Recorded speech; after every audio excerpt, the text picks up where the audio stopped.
এক গ্রামে এক চাষি বাস করত। তার একটি ক্ষেত ছিল। চাষি তার ক্ষেতে চাষ করছিল। একদিন তার ক্ষেতে কাজ করার সময় একটি বক দেখতে পায়। বকটি এসে চাষির সঙ্গে আলাপ শুরু করতে লাগলো এবং বলল, হে চাষি ভাই, তুমি এত কষ্ট করছো, শোনো, আমি তোমার কাজ সহজ করতে পারি। যদি তুমি আমাকে তোমার ক্ষেতে থাকতে দাও, আমি তোমাকে প্রচুর মাছ এনে দেব। চাষি ভাবলো, এ তো ভালো প্রস্তাব। সে রাজি হয়ে বককে তার ক্ষেতে থাকতে দিল।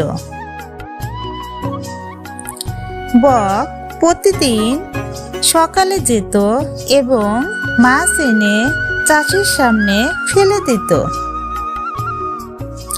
চাষি ভীষণ খুশি হয়ে ভাবলো, বক সত্যি উপকার করছে।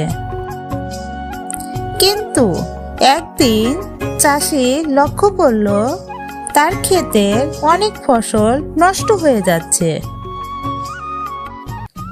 চাষি বিষয়টি খতিয়ে দেখতে গেল এবং দেখলো বক মাছ আনলেও সে ক্ষেতের ফসল চুরি করে খাচ্ছে। চাষি খুব রেগে গেল।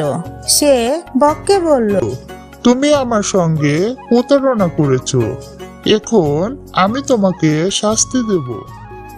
বক পালানোর চেষ্টা করলো, কিন্তু চাষি তাকে ধরে ফেললো এবং চাষি বলল, তুমি আর আমার সামনে আসবে না। বক উড়ে চলে গেল। এই গল্পের শিক্ষণীয় কথা হলো, অপরের সঙ্গে প্রতারণা করলে শেষ পর্যন্ত নিজেরই ক্ষতি হয়। সৎ পথে থাকা সবসময় উত্তম।